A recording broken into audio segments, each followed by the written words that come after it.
안녕하세요, 신작가입니다. 일본은 사실상 전쟁 가능한 나라가 됐습니다. 동시에 무기 판매도 할 수 있는 나라가 됐습니다. 일본은 2차 대전의 중심에 있었던 전범 국가지만 이제는 다시 전쟁을 할 수 있는 국가로 다시 태어났습니다.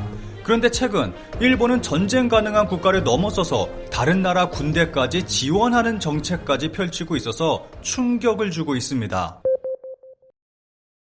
키시다 총리를 대신해 주길 바라는 역대 총리 랭킹 3위 스가 요시히데, 2위 아베 신조를 누른 압도적 1위는 키시다 총리의 지지율이 30%대 최저치를 기록하면서 이런 설문조사도 나오고 있습니다.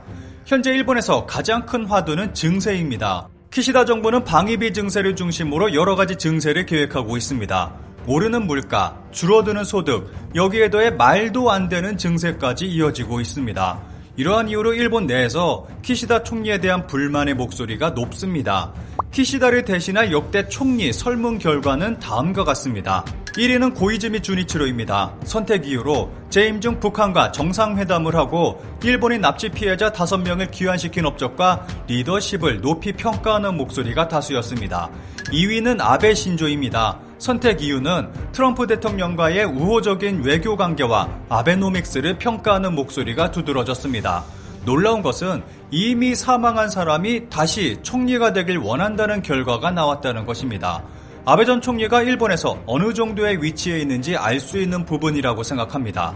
3위는 스가 요시히데가 차지했습니다. 이 설문 결과만 봐도 일본은 답이 없다는 것을 알 수 있습니다. 작년 일본에서 크게 화제가 된 것은 증세만이 아닙니다. 일본의 역사를 바꿔놓은 정책도 있었습니다.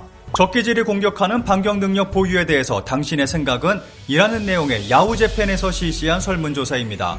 여기서 반격 능력은 일본이 사실상 전쟁 가능 국가가 된다는 뜻입니다. 66%의 네티즌들이 일본이 전쟁 가능 국가가 되는 것을 찬성한다고 답했습니다. 반면 반대는 31%입니다. 지난해 11월 말 니혼 케이자이 신문의 설문 결과에서도 반격 능력 보유에 대해서 찬성한다는 의견이 65%로 야후 설문과 비슷한 결과를 보였습니다. 방위 증세 방침에 대해서 당신의 생각은? 이라는 내용의 야후재팬에서 실시한 설문조사입니다. 방위 증세를 원치 않는 사람이 88%로 압도적입니다. 일본 국민들은 전쟁 가능 국가가 되는 것은 찬성하지만 그것을 위해 증세하는 것은 반대하는 모순된 모습을 보이고 있습니다. 그런데 일본 국민들의 바람대로 일본은 전쟁 가능한 국가가 됐습니다.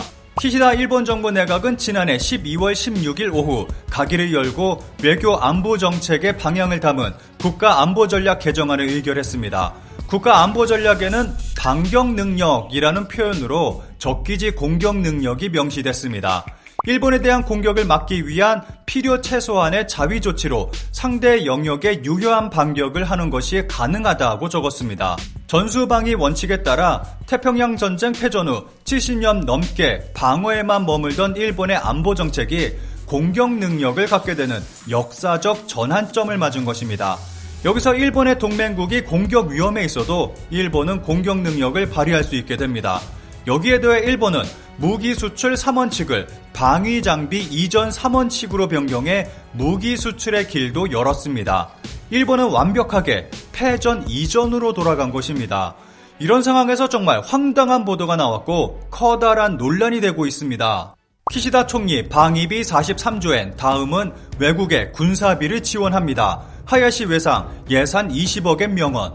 외국 군대의 군사비를 지원한다는 황당한 정책이 발표됐습니다. 하야시 요시사마 외무대신은 지난해 12월 27일 기자회견 중 다음과 같이 발언했습니다. 우리나라의 바람직한 안전보장 환경을 창출하기 위해서는 우리나라 자신의 방위력의 근본적 강화와 더불어 동지국의 안전보장 능력, 억제력, 이를 향상시키는 것이 필수적입니다. 이러한 목적을 달성하기 위해 개발도상국의 경제사회 개발을 목적으로 하는 ODA와는 별도로 동지국의 안전보장상의 요구에 부응해 기자재의 공유 등을 실시해 군 등이 도움을 받는 대상이 되는 새로운 무상 자금 협력의 틀을 도입하기로 했습니다.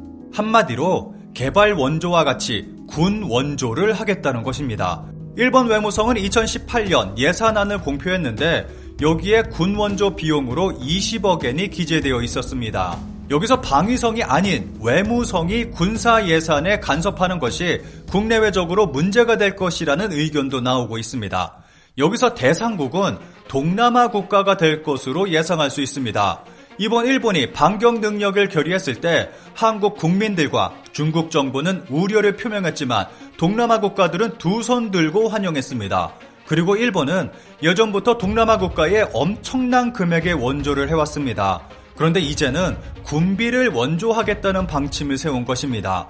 동남아의 경제와 군사 모두 일본의 손위에 놓고 주무르겠다는 의지로 볼 수 있습니다. 가장 대표적인 예로 미얀마 군부 지원을 들 수 있습니다. 미얀마는 군부 쿠데타로 전 국민이 쿠데타 정부와 싸우고 있습니다. 그런데 일본은 예전부터 쿠데타 군부를 지원해왔고 현재도 지원하고 있어 국제적으로 커다란 비난을 받고 있습니다. 앞으로 동남아 전체에서 이런 모습을 볼 수 있을 것입니다. 일본의 이러한 행위는 우리에게도 영향을 끼칠 수 있습니다.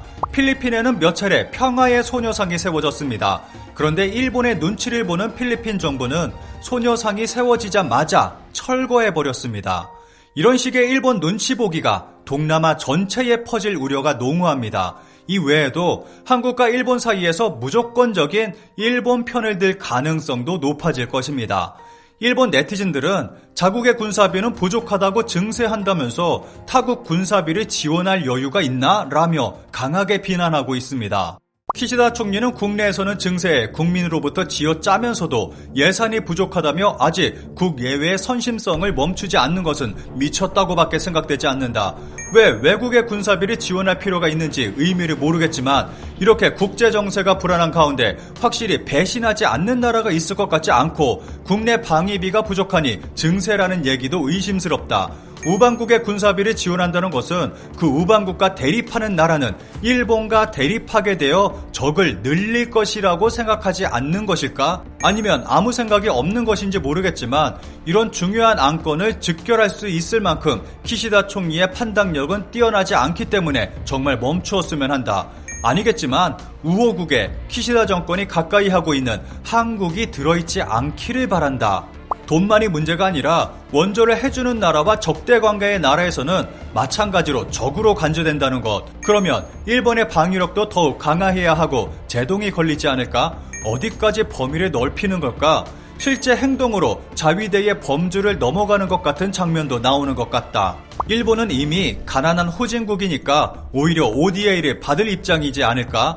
증세로 해외에 뿌린다면 유력 기업이 모두 해외로 도망칠 거다.